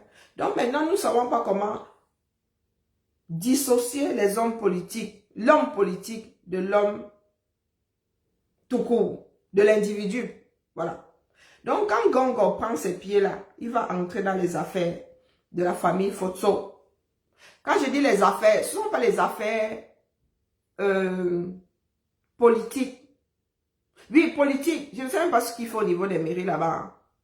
Mais les affaires familiales, les histoires de succession, les histoires de fin de vie. Bonjour Chamberlain, comment vas-tu? Je ne sais donc pas comment est-ce que nous allons faire pour dissocier Ngongo, qui est le secrétaire, qui est le ministre d'État secrétaire, hein, avec tous ces grands titres-là, de l'individu. Bonjour Esther. Alors je dis à Samuel Eto'o et aux Églisiens, ayez les mimbang. là où nous en sommes aujourd'hui, si nous avons les preuves comme quoi les Mvondoayolo, les Ngongo, Nzovaiter ont commis des crimes, nous prenons, chacun d'entre nous doit prendre ses mimbans. On n'en a rien à foutre si c'est l'homme politique, si c'est l'homme, on n'en a rien à foutre de l'homme politique qui aurait du pouvoir et tout. Ce sont des êtres humains. Nous allons devant le législateur, nous déposons des plaintes. Si ces plaintes demain s'avèrent recevables, ce sera à la justice de définir quelle est la qualité, laquelle de leur qualité se retrouvera devant les tribunaux. Soit l'individu, soit l'homme politique. Ils agissent en tant que quoi? En tant que qui? Et il n'y a que des personnes avec des mimbans, comme Christelle Nadia Fotso, pour commencer à faire bouger les choses dans ce pays. Ces personnes ne sont pas immortelles, ces personnes ne sont pas des dieux, ce ne sont que des individus qui se sont retrouvés à des postes, qui aujourd'hui pensent être les alphas et les omégas face à nous autres qui laissons faire. Bonjour les gars. Seule la lutte libère. C'est pour ça que je disais à ma soeur Marlène que le régime que nous avons là, c'est un régime qui finira par nous mettre sous terre, nous tous autant que nous sommes. Aujourd'hui, on ne peut pas dire que seul Biya a son mot à dire. Nous sommes tous sous la tutelle de Biya. Comme nous sommes tous sous la tutelle de Biya et que Biya ne peut plus, et qu'il y a usurpation de sa fonction, nous nous retrouvons sous tutelle de Ngongo, de Chantal Biya, Nzovater. Rien qu'à le dire à haute voix, moi, j'ai envie de me tirer une balle. Nous ne pouvons pas défendre un système aussi centralisé. Vous vous rendez compte que Martinez disparaît. On trouve sa dépouille. Et il a fallu attendre que les ordres viennent d'établir pour qu'une enquête démarre. Et vous voulez que ce pays fonctionne. Un président n'a pas vocation à être le père, la mère. Bien n'est pas mon père. J'ai assez à faire avec un euro. Chantal n'est pas ma mère. J'ai assez à faire avec ma mère à 70 piges. J'ai commencé à donner trop mal à la tête. Il y a trop mal à la tête avant. Maintenant, non, c'est beau maillot seulement. Non. Nous avons besoin de dirigeants performants.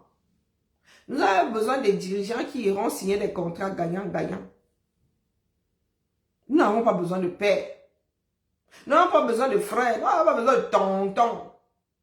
Tonton, c'est dans le privé. Le monde des affaires a tellement fricoté avec les gens d'en haut en haut aujourd'hui que les enfants appellent les tontons. Officiellement, mais pas dans le privé. Tu viens là sur notre part de télé, tu dis tonton. Et il y en a qui sont là, qui ferment les yeux. L'affaire Fotso résume ce que le Cameroun est. Cas d'école. C'était dangereux. Et là, en réalité, je vais le dire directement parce que je ne veux pas passer beaucoup, je ne peux pas passer beaucoup de temps avec vous. Donc, je vais essayer de moins parler. Grâce à une personne qui, lui, a pu me dire les choses directement. Atangana Mbara. Atangana Mbara, c'est la seule personne qui a eu, parce qu'il est en prison, le courage de me dire, le courage. Christelle, les Mimba, ton frère, ton grand frère, ton demi-frère là, il est très dangereux. Et il ne va jamais te pardonner de t'être mise sur son chemin. Tu es la seule qui le fait publiquement. Tu es la seule qui dit la vérité publiquement. Tu es la seule qui nous montre directement que tu n'as aucun respect pour ces méthodes de barbouze. Et donc, c'est Atangana Mbara qui me fait comprendre le danger. Et quand il me le dit, je réalise ce que mon père m'avait déjà dit, mais que je ne comprenez pas. Parce qu'il faut savoir que quand je commence mes opérations, mon père me tient éloigné. Il faut même savoir que quand je... Et vous pensez que la famille Fotso est la seule à être dans cette situation? Je mets ma main droite à brûler. Toutes les familles de riches là sont exactement dans la même situation.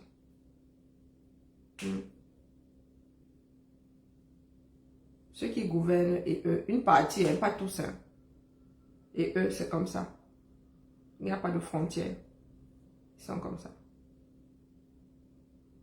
Quand tout va être versé par terre au Cameroun, je ne sais pas par quel coin nous allons commencer à ramasser.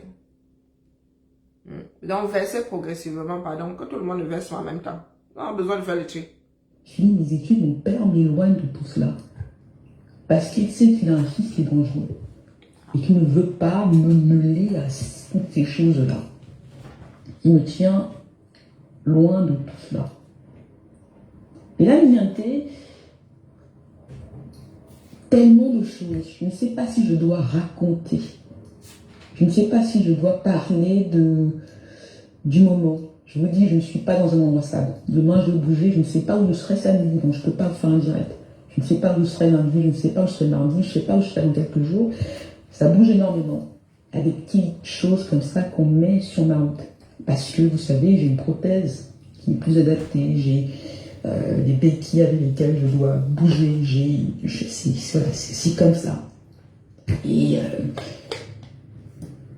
je dois comme ça porter ça, assumer ça, m'occuper des plaintes, expliquer. Et aujourd'hui, comme ça, je suis avec vous parce que j'ai envie, si vous voulez, de souffler.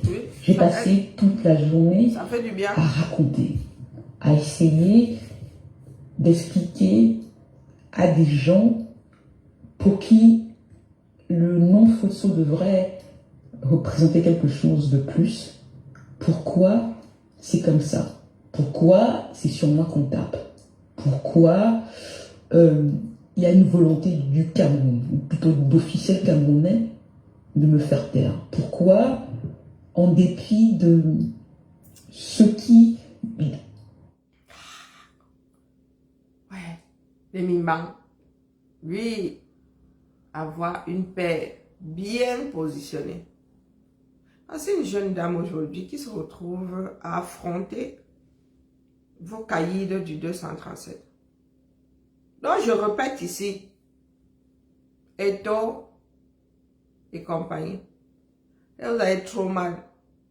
Si vous pensez avoir été floué, voici une dame qui se bat seule face à ces personnes-là. Si nous sommes nombreux à nous accrocher à ce qui leur sert de nimbang, là on finit par les mettre au sol. Seule la lutte libère. On ne sait pas la peine de pleurer au quartier là, de faire les sissi à 2 francs 6 sous. Faire le sissi est facile, mais porter au nimbang, mais pas donner à n'importe qui. C'est une jeune femme qui affronte un gongo. Quand vous aimez souvent menacer là-haut, on va finir avec toi, on va te killer. Est-ce qu'elle gère les détours? Elle ne gère pas les détours. Oh, tu ne vas plus jamais revenir au Cameroun. Mais maman, qu'est-ce qui la retient? Elle va venir chercher au Cameroun. Elle porte son père dans son cœur. Et puis avec la mère, je crois que les relations ne sont pas au beau fixe. Donc quand vous sissiez les gens, il faut savoir que quand on lutte, il y a un prix à payer. Donc, comme moi là, tu ne reviendras plus jamais au Cameroun, tu regardes comme ça, dis quel Cameroun, bah, j'ai horreur de la poussière. Dès que j'arrive au Cameroun, là, j'ai l'impression d'avoir porté la peau de quelqu'un d'autre. J'ai l'impression d'avoir une couche supplémentaire. Rien que l'hygrométrie là me gère. Le taux, c'est-à-dire, le taux d'eau dans comment on appelle, le taux d'humidité là. Oh, la quantité d'eau dans l'air là, c'est la magie seulement. Oh, je deviens moite. Vous avez la poussière qui... Du coup, j'ai une deuxième peau, les gars. Le soir là, quand je me vois, je fais ça. La peau là. Donc, il faut nous excuser, nous autres. Nous allons payer le prix de la lutte là. C'est ça qui est ça. Et ma part de prix là, c'est que je vais d'ailleurs ici, je suis incinéré ici. Empêchez-moi de die en bain et d'être incinéré. Si je vois aussi. Comme vous dites là que moi, ma dépouille ne va pas battre au Cameroun. Rien à foutre. Empêchez-moi de die ici parce que moi, j'ai choisi.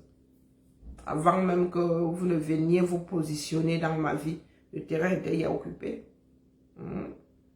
C'est ça qui est ça. Du 3, c'est moi qui me retrouve là, à vous expliquer des choses qui ne sont pas explicables.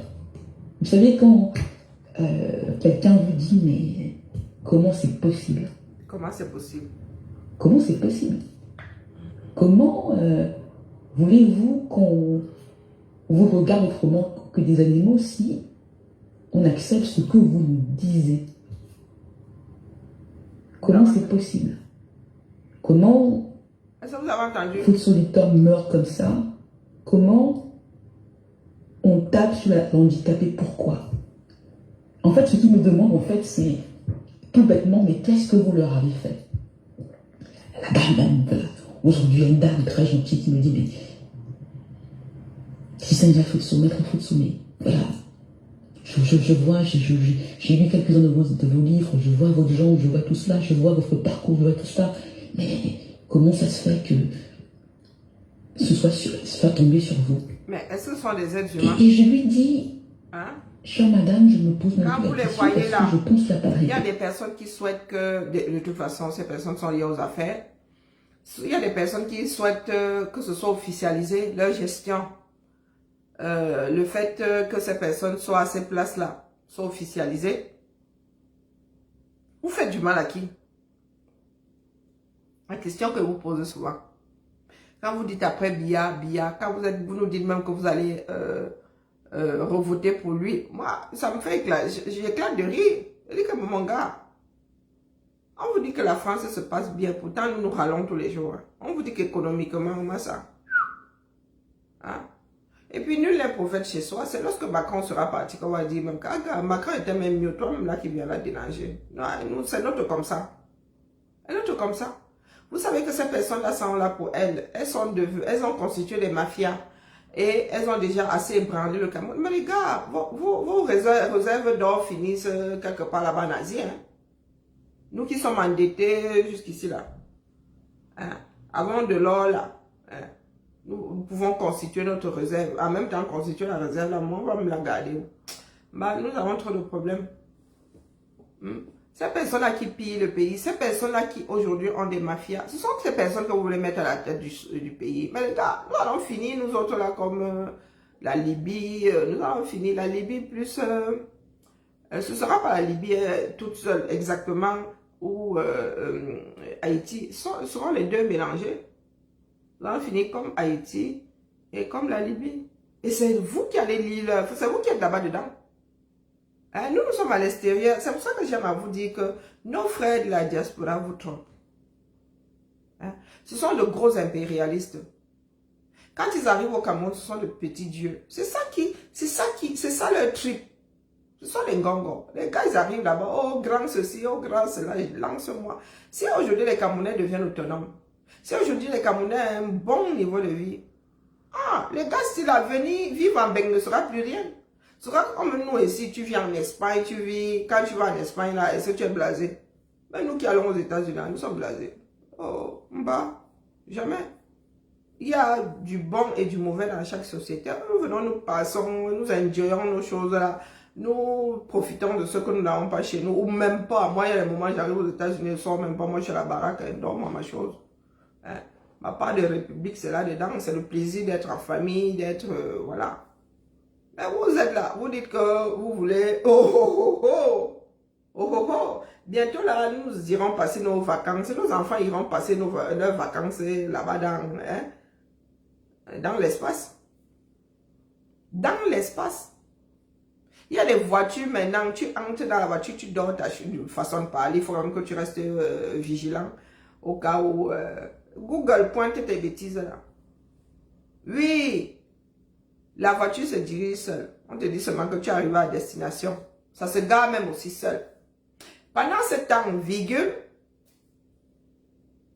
vous en êtes où? Terre route, terre. Mieux tu prends le cheval au 237. Non, même le cheval là, ne va pas pouvoir galoper. Même à pied là, c'est dur. mieux tu apprends à voler. Bonjour Nina. Mieux au Cameroun, là, apprenez à voler. Commencez à vous, je sais pas, il faut, la personne qui va fabriquer, je sais pas, un avion portatif, là. Les Camerounais doivent apprendre à voler parce qu'au sol, là, c'est difficile à gérer. Vous avez 6 millions. Bientôt, vous allez être 7 millions à Douala. Avec une seule route. Avec des nids de dinosaures. Et vous arrivez avec la bouche, Seigneur. Je pense que ça n'a rien à voir avec moi et que ça a tout à voir avec cette jambe-là. Vous savez, dans ce monde-là, Envolé en quand Cameroun. j'ai eu mon bachelor en 99, dans la famille Fosson disait ah bof, elle est handicapée, qu'est-ce qu'elle va en faire? Voilà, c'est une femme, dentition comme ça, voilà, pas nécessairement jolie. Même si elle est intelligente, mais qu'est-ce qu'elle va en faire? Ça donnait quoi? Donc c'est pas très grave. Waouh! Ouh, être camin, c'est chaud, hein? Donc, le papa Fotso, qui n'avait pas fait d'études, qui parlait même pas français, a pu faire ça, laisser un empire. Et vous posez la question de savoir ce qu'une personne qui est allée à l'école peut faire. Mon gars, vous avez un père qui est parti de rien, qui n'avait pas été à l'école et tout, qui a pu faire ça. Vous ne vous dites pas qu'en allant aller à l'école, mais vous allez multiplier par 100 l'affaire là. Oh, l'éducation, l'école. Donc, tu peux être fille ou fils de milliardaire et être aussi Zamba Belilwale. L'éducation, c'est vraiment un problème d'éducation, comme j'aime à le dire. Waouh! Waouh! Vous voyez donc que tout est lié au Cameroun. Tu peux être l'enfant de Biya et finir comme Brenda. Tu peux être l'enfant de Biya et finir comme Franck-Emmanuel Biya. Tu peux être l'enfant de Fotso et finir en mode je l'ai dit que.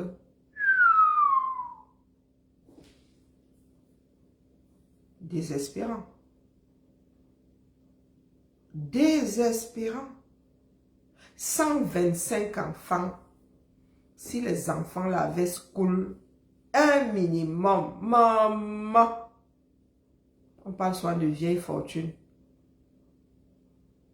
Une seule famille qui peut diriger seule des multinationales. Le Cameroun est à refaire, est à construire, à refaire en partant de zéro. L'Afrique est encore vierge. Ah, l'école est bien. J'ai le creux de la main qui demande, ça veut dire qu'elle vend les bijoux ce week-end. Ah ouais, l'école est bien. J'en ai la chair de poulet. C'est pas très grave. Et donc comme ça, j'ai continué avec les études, j'ai fait du droit par la suite. Ceux qui savent comment on devient avocat. Oui, enfin, je suis TikTok. Elle a toujours eu ça. Tous ces obstacles qu'on a mis pour côté. Et je pense que parce que mon père était fier et qu'il semblait me préserver pour quelque chose, et qu'il y avait, je vais expliquer la fin dernière, ce lien qu'il y avait entre nous, on a commencé à taper et à avoir peur de ce que je pouvais apporter. Il y avait une manière de faire les choses. Il y avait déjà un père qui s'occupait de sa vie, parce qu'il était quasiment, il avait fait confiance, il était quasiment en retraite, il s'occupait de Bandoune. Il y avait ce fils qui faisait tout déjà pour l'effacer. Il y avait des confrontations comme ça qui venaient.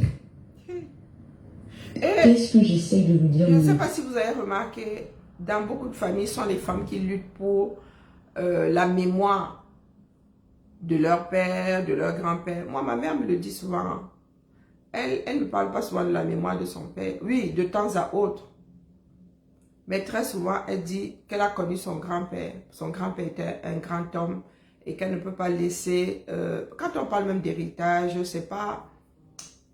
Mais c'est pas le matériel. Hein. C'est le côté moral. C'est le fait que mon grand-père était un enfant unique. Tout ce qu'il a pu faire partant de zéro et en tant que fils unique. Oui, ma mère dit que si elle est au village, si elle entretient un certain nombre de choses, c'est en mémoire et pour la mémoire de son grand-père. C'est quand la famille exagère qu'elle dit qu'elle parle de la mémoire de son père. Peut-être parce qu'elle laisse la lutte pour la mémoire de son père à une comme moi, dont je suis l'homonyme à moi. Je ne suis pas la seule homonyme de mon grand-père, hein, mais je suis celle qui compte, celle qui, voilà, qui n'était pas censée porter son nom, mais qui le porte. Oui, très souvent, ce sont les femmes qui luttent pour les mémoires pas de leur mère, hein, très souvent la mémoire du père, la mémoire du grand-père. Et c'est... Pourtant, nous sommes au Cameroun, celles qui n'héritent pas, n'est-ce pas? Dit que les femmes n'héritent pas. Du moins, c'est ce que le droit coutumier dit. Mais comme le droit civil prévaut sur le droit coutumier, j'en ai rien à cirer. Et puis ma mère, elle n'a eu que des filles. Venez donc me pondre un garçon là qui viendrait hériter. On voit. Très mal. C'est que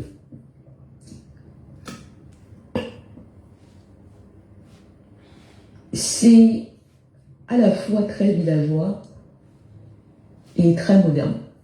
Ceux qui ont suivi l'affaire Bettencourt savent que quand il y a beaucoup d'argent, il y a beaucoup de convoitises. Ceux qui connaissent nos villages africains savent qu'il y a beaucoup de notions comme ça, de gris-gris, il y a quelqu'un de niais comme ça qui nous disait, mais Christelle, Michel Fotso, c'est le prince. Michel, c'est le prince.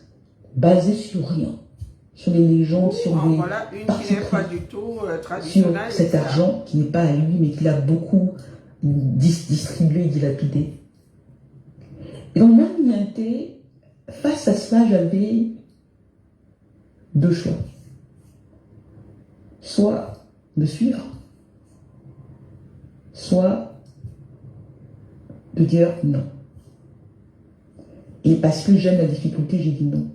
Pourquoi est-ce que j'ai dit non? Ok, Masso. Bonjour, Masso. Parce que j'ai peut-être tort, je ne pense pas. Ben voilà. J'ai toujours pensé que Fotso Victor, ce n'était pas que l'argent. Mais c'est ça, hein. Toutes ces grandes familles-là, très souvent, les enfants ne vont pas travailler ailleurs. Rares sont les enfants qui travaillent ailleurs. Très souvent, ces enfants-là vont à l'école et ensuite entrent dans le groupe, voilà, occupent un certain nombre de fonctions selon leurs études. C'est bien dommage hein, que le père Fotso n'ait pas réussi à faire ça. C'est bien dommage. En même temps, il a eu 25 femmes avec lesquelles il n'a sûrement pas vécu longtemps, les enfants. Bon, bref. Chacun a son histoire et il y a des moments où c'est très compliqué. Je t'ai vu Masso, je t'ai vu sur TikTok. De la fondation Fotso Natural, j'ai dit, mon père c'est un aristocrate de la pensée. Je pense sincèrement qu'il est devenu Fotso Victor parce qu'il ne savait pas lire. Et que c'était une manière pour lui de montrer qu'il était excellent. Il n'était pas allé à l'école, pas parce qu'il pensait que l'école ce n'était rien, mais parce qu'il devait aider sa mère. Donc, en écoutant mon père parler, depuis petit, j'ai toujours pensé qu'il y avait autre chose derrière ça. Mon père avait le sens de l'effort. C'était quelqu'un il fallait vraiment qu'il soit malade pour qu'il ne soit pas debout à 6 h du matin. Et qu'il ne soit pas habillé en train de prendre son petit déjeuner à 8 h, 7 h 30, dépendant d'où il était. Il avait cette éthique-là, il avait cette discipline. Et il était comme tous ceux qui ont fait leur argent. Vous savez, j'ai rencontré, je ne vais pas le nommer, mais un ami de mon père qui est une grande fortune française qui me disait, Christelle, après le premier milliard, lorsqu'on continue, si on a gagné son argent, c'est plus l'argent qui nous motive. C'est la volonté de créer quelque chose. La volonté de créer quelque chose. Et donc, moi, mon différent avec je l'ai dit que et les hommes, là, les Fotso, là, le tassop du faux et du cul, c'est ça. C'est que je pense que mon père représente quelque chose. Et je pense que l'argent ne représente pas. L'argent, n'est pas une fin. Il faut qu'il y ait une vision derrière. Et je pense que mon père, il a eu la vision. Et dans l'unité, la difficulté que j'ai, c'est que nous sommes dans un monde, même hors du Cameroun, où beaucoup de choses, trop de choses s'achètent. Ah, oui. Et que pour m'effacer, me gommer cette façon de voir Futso, on tape. On essaye de, comment dire, me mettre dans des difficultés afin que je n'existe plus ou que je commette l'erreur fatale ou que je ne sais pas. C'est très difficile. Je ne sais pas quoi vous raconter pour ne pas trop vous en dire et subitement, je ne sais pas, être larmoyante ou... Je ne sais même pas quel exemple vous donner. Je ne sais pas. Je ne peux que vous dire qu'il y a beaucoup de pression. Qu'il y a... J'ai vraiment du mal à écouter Christelle Nadia Futso, beaucoup de mal. Parce que ce qu'elle dit est intime, tout en étant public, hein, dans la mesure où les affaires de l'État et les affaires de son père sont intimement liées. Certaines affaires de l'État et les affaires de son père sont intimement liées, de telle façon que certains dirigeants camerounais se retrouvent dans des histoires de succession, dans des histoires vraiment sales. Mais je le passe aujourd'hui pour nous dire à nous-mêmes que ayons le courage de prendre nos destins en main. Nous ne pouvons pas passer notre temps à pleurer, à dire oh, les autres ne nous veulent pas du bien, mais que faisons-nous pour y remédier? Et aujourd'hui, face à moi, Eto, oui, Eto, seule la lutte libère. Il est vrai que les Camerounais sont de gros lâcheurs. Quand ils sont couchés chez eux, ils disent oh, soutien, soutien, soutien. Le jour où tu te retrouves face à ces grosses machines-là et tout, ils te lâchent. Mais non, c'est aujourd'hui que tu dois éprouver ta popularité. Oui, nous allons voir si tu es notre part de Sonko. Tu peux l'être, hein, mais nous ne sommes pas les bons dieux pour deviner. Donc, si tu es notre part de Sonko là, c'est au sol que ça se joue. C'est dehors. Prends tes mimans. Tu fais ce que tu as fait. Si tu estimes avoir été bafoué sur le plan personnel, si tu estimes avoir été bafoué en tant que président de la FECAFOOT, si tu penses que la FECAFOOT, cette association a été bafouée, lève-toi et fais ce qu'il a fait. Et chacun devrait prendre ses responsabilités. Il ne s'agit plus aujourd'hui d'une histoire d'intrigue, oui, et tout, nous autres là, avant on a eu à te secouer et tout.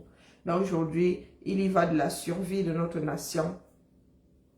Nous ne savons pas oiseau qui va tuer, caillou qui va tuer oiseau. Donc mon cher frère et tout, c'est ce que je tenais à dire aujourd'hui et aux Églisiens. Venez pas seulement nous dire les bassas là, faut pas nous casser les oreilles.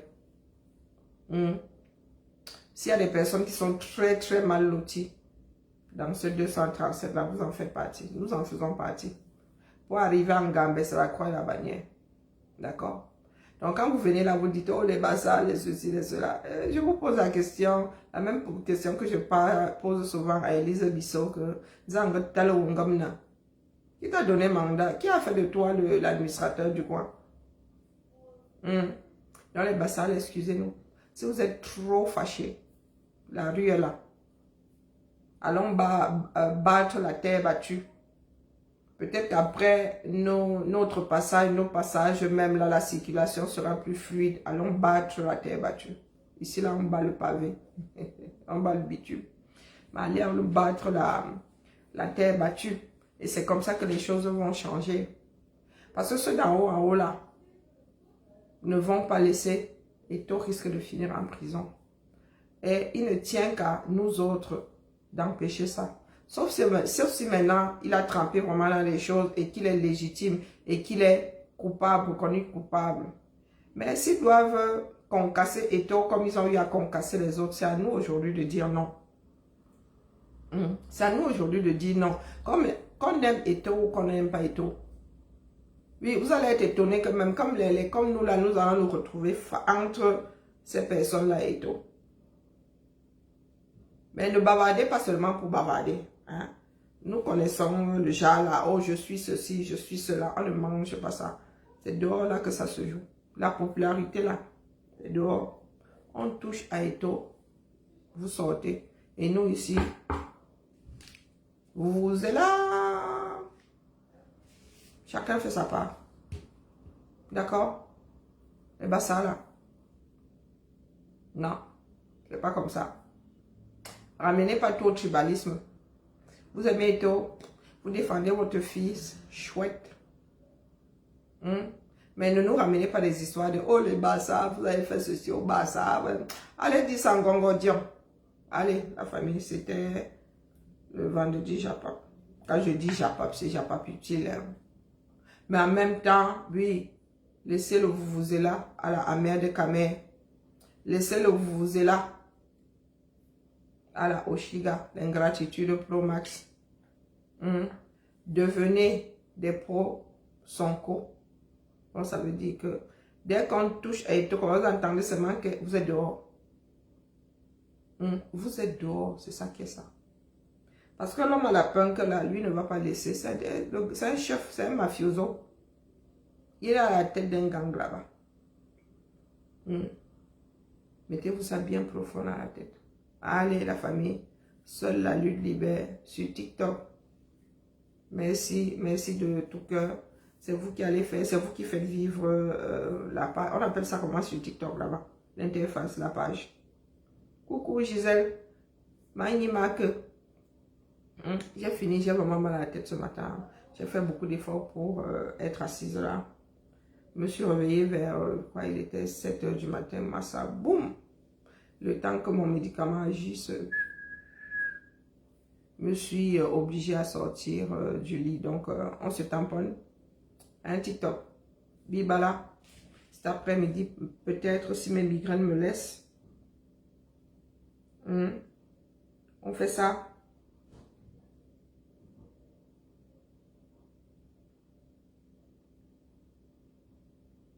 La page est hyper restreinte. C'est la sorcellerie seulement.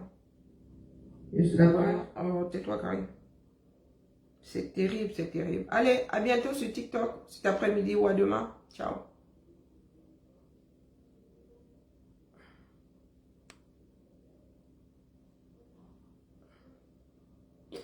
Voilà, j'ai arrêté sur TikTok, sur